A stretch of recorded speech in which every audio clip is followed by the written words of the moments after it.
So it doesn't necessarily actually feel like the America's Cup. It just feels like another day doing what we do. Would you like that one to go on though today? Yeah, look, it was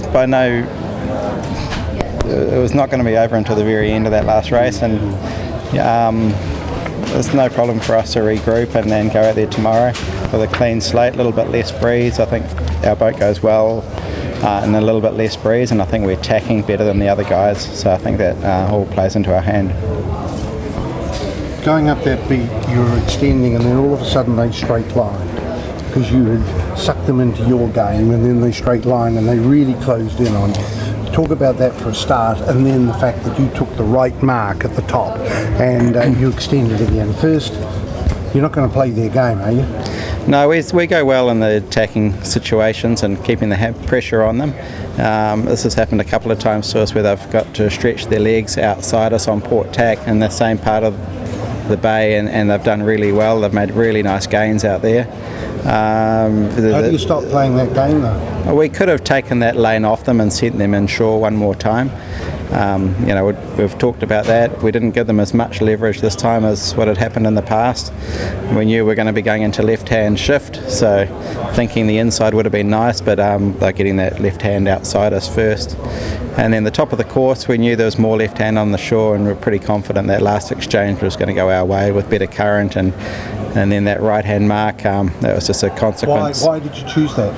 That's just a consequence of wanting to be left at the top of the course, so one less tack than they had to do in the last portion, and that set us up for a pretty nice run. The decision on the run to not go down and shut off that side of the course was we only sort of had 30 seconds of sailing, and then we wanted to get to a point where it was 2 jibes to get to the bottom mark. If we got much earlier, it would have been 4 jibes for us, so we just tried to keep it as simple as possible. But yeah, they made a pretty nice gain there, and we managed to just stay ahead at the end. So was that based on one less tack rather than your hunch of more wind out in the Alcatraz boundary?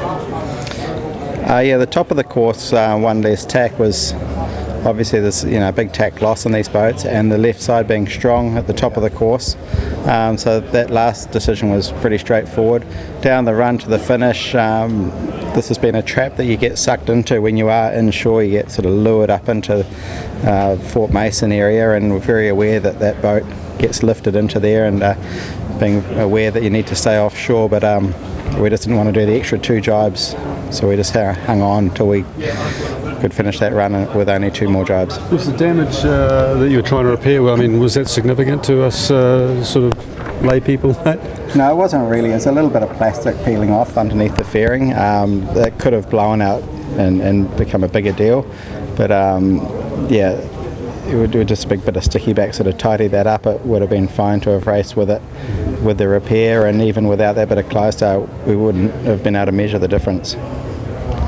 What happened in the last start? What would you think would have happened if the umpires would have called? It was a brilliant start. I have to have a good look at the video. Might be quite clear there, but on board it felt like we were keeping clear, and that would have been just fine. But that's my opinion from being on the boat. Sometimes when you look at the actual TV data, it can paint a different picture, but from what it felt on board, it would have been fine. Very aggressive in the starting box today. That was part of the plan going into it? Yeah, absolutely. We had to take it to them. We can't just sit back and try play it safe. We definitely have to push and go for it, and you get rewarded for sailing well on these boats, and that's our mentality. Is that another situation that you're in where you're so close? You can't afford to take things easy at this stage of the overall picture? Yeah, absolutely. We've got to sail every race as best we can and push the boat really, really hard.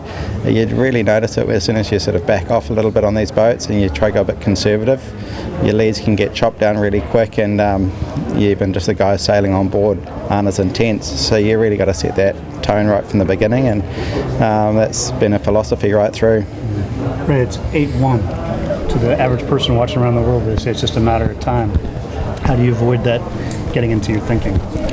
Oh, well, obviously we're in an extremely strong situation. There's no question about that. And, we are one race away, but that same one race will be the same approach we've always had. It's a pretty exciting part of the game, and, going out any day now, it could be all over. But we just got to keep our heads screwed on. Is it the hardest one to win, you think? This has been an extremely hard cup on many levels to win, right from funding and putting the whole team together, and Daltz has done a phenomenal job on that side of things. A lot of the cup is potentially won, a year before to even have a chance of having a crack on the water. So as a whole, this America's Cup's been extremely difficult. And Grant's decision to come off the boat, because he was sort of listed down to do both.